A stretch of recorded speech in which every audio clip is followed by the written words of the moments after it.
Hattrick Life podcast. Greetings, everyone, and welcome to the Hattrick Managers Lounge podcast.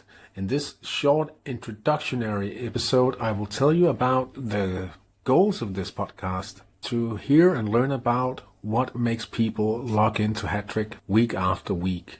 I myself started 20 years ago in the year of 2002, and the world was quite different back then. Do you guys remember the sound of a dial-up modem, for instance? In my family, we still had to use a dial-up connection when I started playing Hattrick the first time, and that was quite troublesome on Sundays when you wanted to follow the match. My own Hattrick experience has been quite iterative, and I'm playing now for the fourth time. This time it's actually the first time I have a plan that I want to execute from day one, so now it's more about having the discipline and the patience to be a successful Hattrick manager. My goal is to win that championship, and I guess the reason why that is still my goal is obviously because I never won anything really big in Hattrick. So that's one of the things that I want. For some people, the goals and what makes Hattrick meaningful changes over time, maybe because they win something in their own country or they just get another interest within the game. Some people spend a lot of time trying to train players for the national team or supporting the national team coach of their country, or perhaps even get to be the national coach of a country. And to some people that is far more important than the actual club side of things. Other people make completely thematic teams, and I could mention a few here. In Denmark we have a special team called the Jørgensen EF, managed by El Bato, for instance, and all the players in his team has the surname of Jørgensen. Another team comes to mind in New Zealand, the Frying Pigs. In that team all players were named Bacon. And bear in mind, this was before you were able to change the players' names with Hattrick credits. Again, Hattrick from a different period of time. Back when I discovered Hattrick was more of a text-based game than it is nowadays. Today there's more graphical interfaces than back in the day. And it was actually another text-based game that led me to discover Hattrick back then, 20 years ago or so, Utopia. And I kind of liked the style of that game. And someday I stumbled upon Hattrick and started playing this. Back then I didn't have the same patience, and my first adventure in Hattrick was actually quite short. It lasted just over half a season, so 8 or 9 weeks or so, and I quit Hattrick when it dawned upon me that I just lost to the only other human manager in the league, and that was kind of a tough pill to swallow. But that might have been due to the fact that I wasn't all that mature. I was 15 years old at the time, and half a year later I was back for my first real time in Hattrick.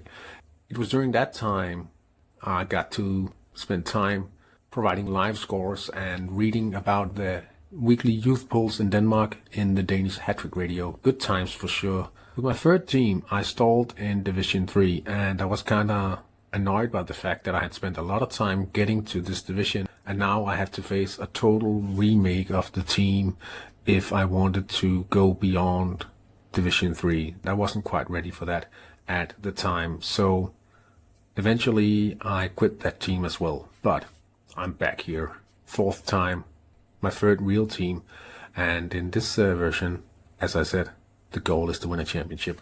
Having a plan from day one, and I feel that now I'm old enough to have the discipline to go and follow through with the plan.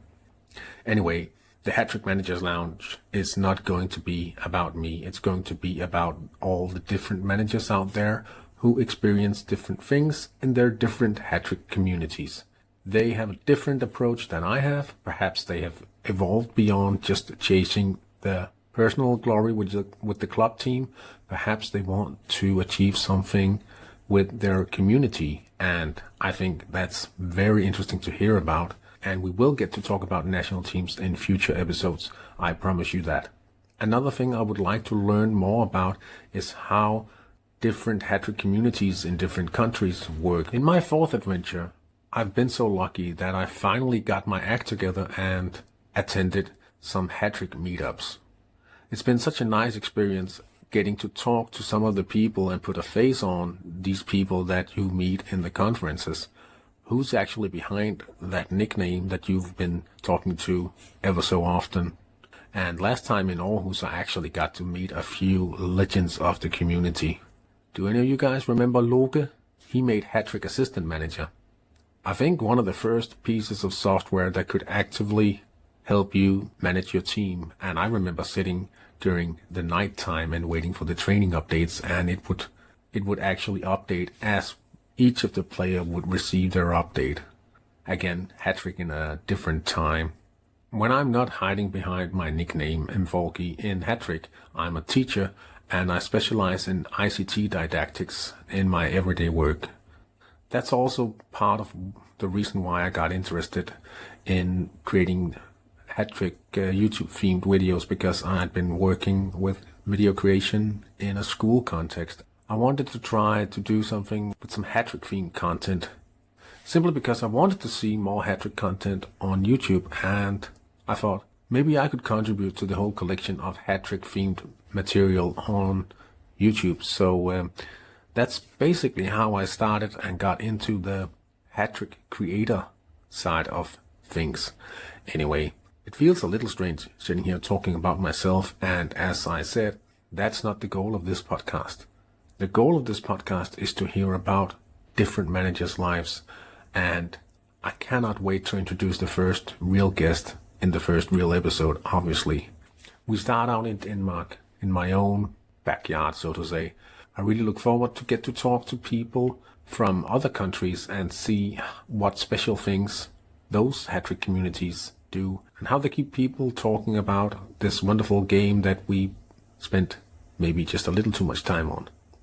Anyway, I don't think there's much more to say than stay tuned for the first episode. It'll be released very soon. Take care.